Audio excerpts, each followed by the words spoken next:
Olá, meus amigos. Vamos fazer um exemplo aqui do Gujarat, no caso específico, o exemplo 8.3, que se encontra na página 218 do livro do Gujarat. Vamos reproduzir então esse exemplo. Vamos abrir os dados, arquivos de exemplo. No caso, a tabela que ele usa é a 8.8, tá? Trata-se do Produto Nacional Bruto em milhões de pesos da economia mexicana, o número de empregados em milhões de pessoas e o capital fixo em milhões de 1960 por peso. Então nós temos aí três variáveis, onde uma vai servir como produto, a outra como capital, trabalho, a outra como trabalho, né? E a outra como capital. Então isso vai retratar o que? O uso da função Cobb-Douglas.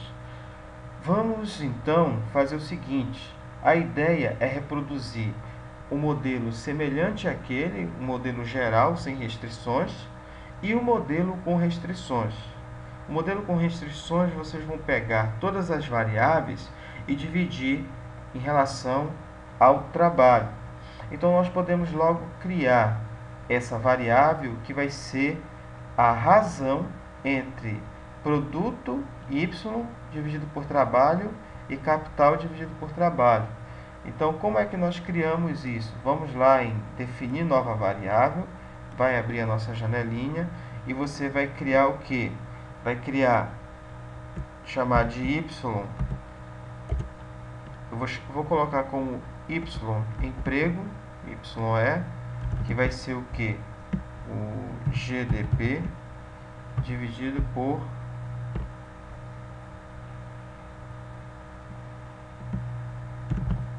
employ, que é o capital, é o trabalho.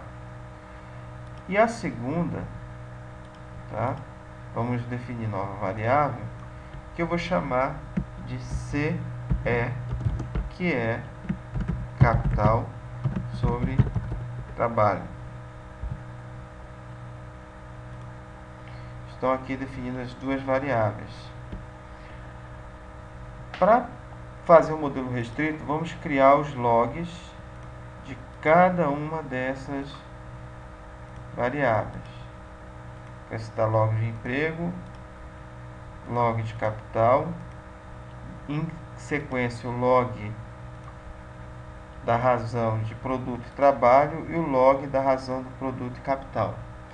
O modelo sem restrição vai ser aquele modelo de mínimos quadrados que vamos estimar agora. Então vemos o modelo mínimos quadrados ordinários, aonde vamos colocar log do GDP como uma variável dependente e as duas variáveis trabalho e capital. Vamos dar um OK. E aqui sai o resultado do nosso modelo, que é o nosso modelo 1. O que nós vamos precisar desse modelo? Pela fórmula, nós vamos precisar ou da soma do quadrado dos resíduos, do modelo restrito e do modelo sem restrição, ou do R quadrado. Essas duas formas nós verificamos que podem ser aplicadas lá. A ideia vai ser justamente, dentro desse modelo, aplicar uma delas. Então aqui nós vamos guardar esse modelo e ficar tentado com quem? Com a soma do quadrado dos resíduos dele. Tá? Vamos voltar lá para o Gretel e vamos agora estimar o modelo sem restrições. Vamos novamente mínimos quadrados. Esse vai ser o nosso modelo 2. Agora nós não vamos trabalhar com essas variáveis que antes tínhamos trabalhado. Vamos trabalhar com o log da razão do produto e emprego e o log do capital em relação ao emprego. OK? E está aqui o nosso modelo 2. Vamos então inserir a fórmula para fazer o teste F. Então o que esse teste F vai verificar? Se o modelo com a restrição é melhor que o modelo sem a restrição. Mas qual foi a conclusão que nós tiramos? É que o modelo com a restrição, ele vai indicar o quê? Ele vai indicar que existe a presença de retornos constantes da economia mexicana. Nesse caso, é para a economia mexicana. Aquela restrição teórica que fizemos em relação ao f, é isso que ela vai estar vendo. Se esse modelo, tá, tem algum tipo de restrição. Ou seja, estamos verificando essa hipótese aqui, considerando que beta 2 seja nosso coeficiente, no caso de trabalho, e o beta 3 nosso coeficiente de capital. Ou seja, estamos verificando pelos retornos constantes de escala se você aceitar a hipótese H0, ou seja, se a tua estatística F não for significativa. Evidentemente que nós vamos estar trabalhando com alfa de 5%. Então, o que vamos fazer? Vamos voltar aqui ao Gretel e vamos chamar o prompt da fórmula, que é para justamente fazermos os testes específicos. Então, vamos aqui abrir o prompt e vamos inserir a fórmula para o cálculo do R². Vocês vão verificar depois que tem uma forma muito mais simples de fazer esse teste de restrições lineares que o próprio Gretel tem. Mas eu quero que vocês aprendam e observem essa dinâmica como no passo a passo. Então, o que é que nós vamos fazer? Primeira coisa vai ser estabelecer a estatística F, que vai ser F, que é igual. Quem vai ser a primeira parte do modelo que vai entrar? Nós vamos colocar, então, a nossa soma do quadrado dos resíduos com a restrição. Quem seria com a restrição? Seria o nosso modelo 2, esse daqui, ó, a soma do quadrado dos resíduos que você tem aqui. Esse valor de 0,016629. Então, você vai colocar esse valor aqui, menos a sem restrição, a soma do quadrado dos resíduos sem restrição, que é o do modelo 1. Esse valor que você tem bem aqui. Então, voltamos para o prompt. Aí pergunta-se, quem é o M? O M é o número de restrições que nós temos. Então, eu vou colocar mais um parêntese aqui para facilitar. E todos esses dois valores vão ficar divididos por 1, essa subtração. Então, essa é a primeira parte, aquela parte do denominador, no numerador da nossa fórmula da estatística F. Tudo isso vai ficar dividido por quem?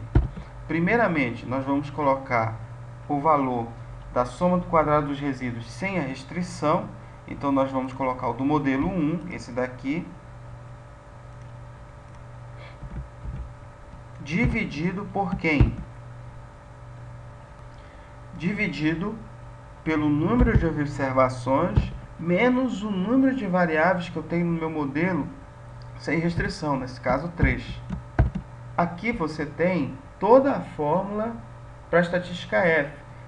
Dando Enter, você vai encontrar esse escalar aqui de 3,78074.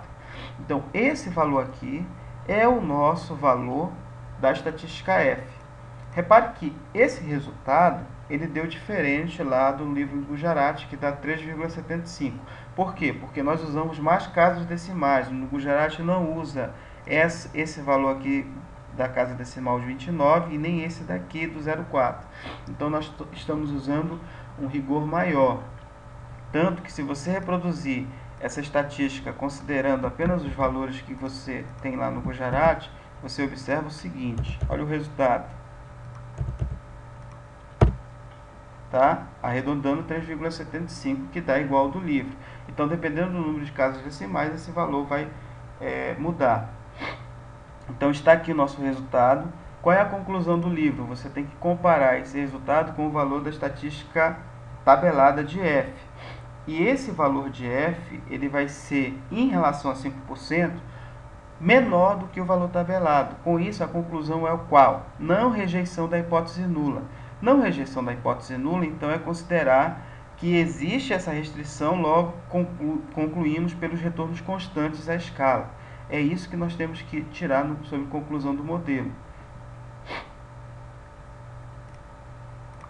Então, daqui, vamos ir para a estatística que vai dar exatamente essa daqui com todas as casas decimais. Como devemos proceder, então, para fazer o teste? É bem simples. Depois que você estimou o modelo 1, que é o modelo sem restrições, você pode vir em teste, restrições lineares. Vai abrir uma outra janela em que você vai colocar a sua restrição linear. No caso, a nossa restrição é que o B2, que nesse caso é o beta 2 mais o beta 3, é igual a 1. Se você colocar essa fórmula aqui conforme o seu modelo, tá? Que no seu modelo, o beta 2, vamos aqui arredar para ver, o beta 2, essa é a beta 1, ele lê como a constante beta 1, beta 2 é emprego e beta 3 o capital. Então ele está fazendo a soma dessas duas é igual a 1. Se você notar, quando você der OK, vai sair uma tabela com a estatística F. Olha o resultado. Muito próximo àquele 3,78 que nós encontramos na estatística F, considerando quem? Apenas o valor do R quadrado.